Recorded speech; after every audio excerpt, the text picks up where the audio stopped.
VRM voltage regulator module. आपने कभी अगर मदरबोर्ड को ध्यान से देखा होगा बीनीथ द हीट सिंक, देखा होगा उसमें छोटे छोटे पीसेस होंगे विच occupy the complete motherboard and have spikes behind the board. क्या है ये parts and what do they do? Let's talk about it. Hello guys, मेरा नाम है ध्रुव और आप लोग देख रहे हैं वेलकम टेक टिप्स। मेरे चैनल की भी बात की जाती है पीसी और पीसी रिलेटेड कंटेंट के बारे में। तो अगर आपको इंटरेस्ट है इन्हीं सब चीज़ों में, डेफिनेटली करो चैनल को subscribe and without feel to join my Discord server, link in the description.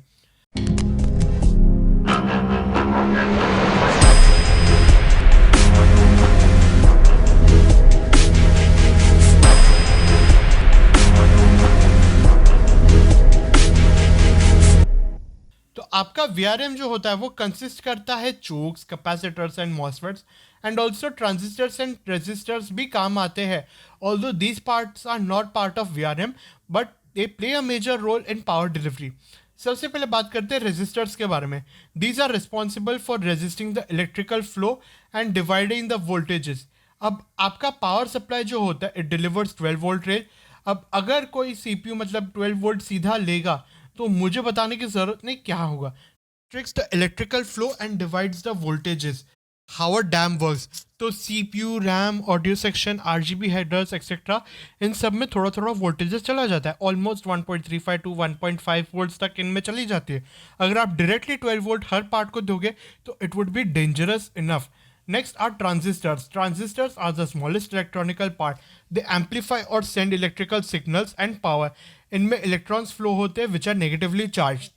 These are the most important part of the CPU and billions of transistors are situated here. इनका formation कैसा होता है next video में ज़रूर बात करूंगा मैं इसके बारे में।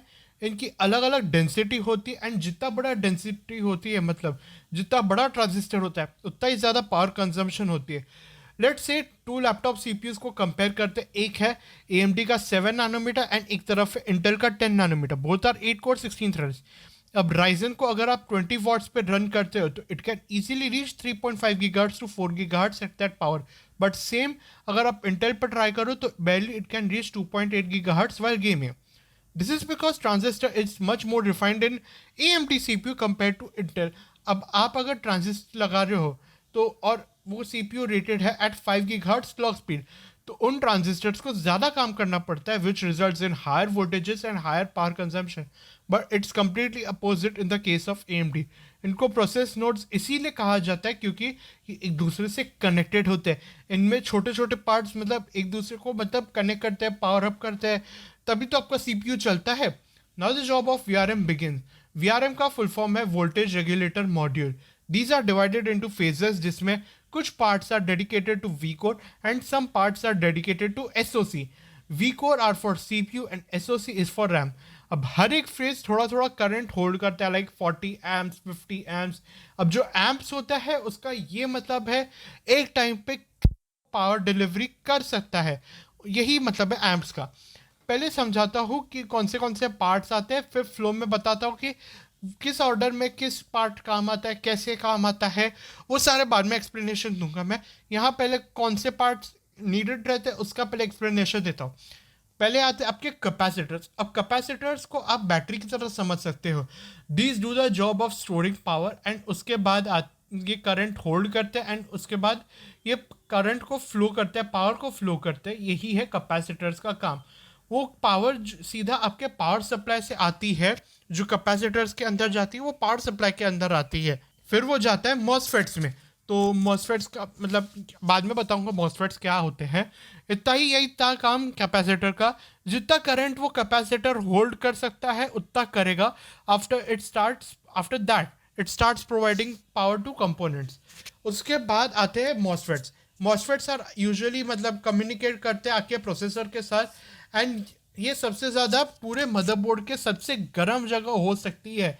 ये काफ़ी ज़्यादा पावर को होल्ड करते हैं लाइक 70 एम्प्स। ये काफ़ी ज़्यादा कूल रन करना चाहिए क्योंकि और ये ज़्यादा सबसे बड़ी रिस्पॉन्सिबिलिटी तो वही है मैन्युफैक्चरर की है कि इनको कूल कैसा रखा जाए। मॉसफेट्स वो पावर लाते हैं एंड जाता है कैपेसिटर्स में। क्यों ज़रूरी है कूल रखना and why do they run hot, वो किसी और वीडियो में बात करेंगे। मॉसफेट्स क्या करते हैं, जितनी पावर आपकी सीपीयू को ज़रूरत है उतनी पावर डिलीवरी कर देता है सीपीयू और रैम को, साथ ही साथ साइमल्टेनियसली ये दोनों काम करते हैं।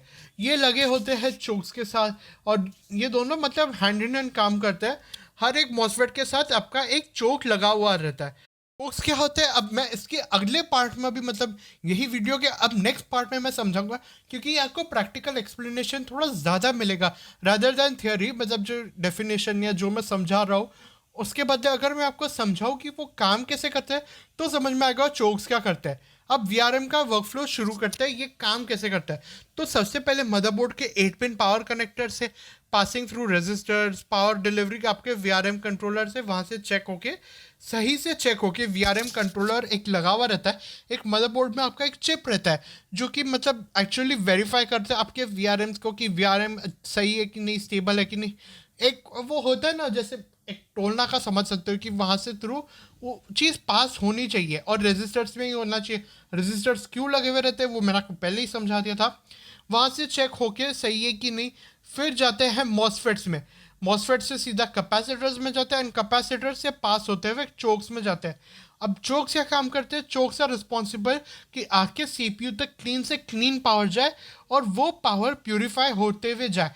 मतलब आपका पूरे स्टेबल वोल्टेजेस होने चाहिए और वो वीआरएम का काम मतलब यही होता है कि मॉसफेट्स और चोक्स साथ में काम करते हैं। अब चोक्स जो होते हैं वो मतलब एक ही लगे हुए रहते हैं, मतलब आपके मॉसफेट्स के साथ लगे हुए रहते हैं। बट कुछ मॉसफेट्स कैसे रहते हैं वो डबलर फेज यूज़ करते हैं या सिंगल फेज यूज़ करते हैं। अब सिंगल फेज में क्या होता है, आपकी जैसी पावर आ रही है सीधे सीधे चली जा रही है अपने आप, वो मतलब काफ़ी ज़्यादा वो उसको बोला जाता है काफ़ी ज़्यादा स्टेबल होता है। बट अगर इसमें डबलर्स लगे हुए हैं तो उसका ये मतलब है कि वो डबल अमाउंट ऑफ कैरी कर सकता है। आपका जो पावर रहता है वो मॉसफेट्स वो कैरी कर सकता है। बट जो आपका ये जो डबलर फेस रहता है वो काइंड ऑफ अनरिलायबल होता है क्योंकि वोल्टेज फ्लक्चुएशंस उसमें ज़्यादा हो सकती है कंपेयर टू सिंगल फेज। तो ये अच्छा रहेगा कि अगर डबल फेज की जगह अगर सिंगल फेज अगर वीआरएम रहता है तो उसको वो मतलब जो वीआरएम रहता है वो हर फेज वो चेक करता है कि ये सही पावर जा रही है कि नहीं, ये सही पावर जा रही है कि नहीं। ऐसे हर एक फेज में जाके चेक होता है एंड तब जाके आपके सीपीयू तक क्लीन से क्लीन पावर जाती है। चोक्स और मॉसफेट्स दोनों साथ में काम करते हैं पावर को क्लीन करने का, जो आके मतलब प्योरीफाई करने का, जो भी क्लीन वेरीफाई पावर आनी चाहिए, जो स्टेबल पावर आनी चाहिए, वो चोक्स और मॉसफेट्स दोनों साथ में ही काम करते हैं। तो these both go in hand in hand. तो यही था वीआरएम के बारे में। और जैसे कि मैंने बताया कि हर एक फेज पे चेक होती है पावर, तो इसी को ही बोला जाता है एक और एक अच्छी वीआरएम इन्हीं को ही बोला जाता है जिनमें अच्छे से आपका फंक्शन कर रहा है, ठंडा रन कर रहा है, अच्छे से सीपीयू चल रहा है, थ्रॉटल नहीं हो रहा, कि बूस्ट लॉक और बेस लॉक्स अच्छे से मेंटेन हो रहे हैं। बेस लॉक्स तो फिलहाल वीआरएम का काम नहीं है उनको मेंटेन करना, बट हाँ बूस्ट लॉक्स उनका मेंटेन करना उनका ही काम होता है आपका वीआरएम का। तो अच्छे से बूस्ट हो रहा है कि नहीं, ये सारा काम आपके वीआरएम का ही एक तरीके से होता है। तो इसीलिए सब लोग मतलब जो अच्छे यूट्यूबर्स होते हैं, जो अच्छे रिव्यूअर्स होते हैं, वो ही इसीलिए आपका एम्फेसिस डालते हैं कि अच्छे से अच्छे वीआरएम लो। इसीलिए आपके घंटों लग जाते हैं वीआरएम टेस्टिंग में। आपके रिव्यूज़ इतने यूट्यूब चैनल्स पे इतने सारे पड़े, Hardware Unbox, Linus Tech Tips, बहुत सारे पड़े हुए। कुछ इंडियन यूट्यूबर्स भी बैठे हैं जो अच्छे से मतलब वीआरएम टेस्टिंग करते हैं कि ये वीआरएम स्टेबल है कि नहीं, ये कि नहीं, वो हर रिव्यूअर मतलब चेक करता है। तो वो काम आपका रिसर्च वर्क करना कि ये वीआरएम अच्छी है कि नहीं, ये सीपीयू को हैंडल कर सकता है कि नहीं। और हाँ, अगर आपका वीआरएम सही है तो ही आपका सीपीयू ढंग से फंक्शन करेगा, नहीं तो चांसेस हो सकते हैं आपका मदरबोर्ड भी जल जाए या आपका बहुत कुछ चांसेस हो सकता है बहुत कुछ खराब हो जाए। तो इसीलिए बोला जाता है अच्छे से अच्छे वीआरएम लिया करो। अब ज़रूरी नहीं है कि हॉट रन वीआरएम करे, तो ज़रूरी नहीं है कि मतलब आपका मदरबोर्ड ख़राब हो जाए।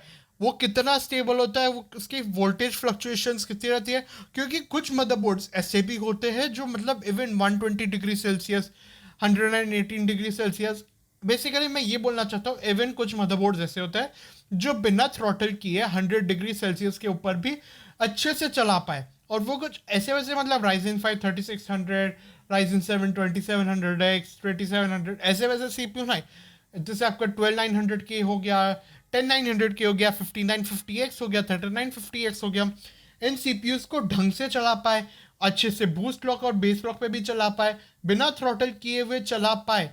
कुछ लोग कुछ मतलब ऐसे थ्रॉटल लिमिट होती है हर मदरबोर्ड की, तो वो मेंटेन करना वो OEMs का काम है और वो लोग का ही सेट कर सकते हैं। तो आपको क्यों मतलब अभी मतलब कैसे VRM हॉट रन करती है, क्यों हॉट रन करती है, इसका भी एक डिटेल एक्सप्लेनेशन आएगा, मैं ज़रूर इसको कवर करूंगा नेक्स्ट वीडियो में। इसी के साथ मैं वीडियो को एंड करना चाहूंगा। अगर आपको वीडियो पसंद आई तो लाइक कीजिए, शेयर कीजिए और सब्सक्राइब कीजिए। As always next video. Thank you guys and bye bye.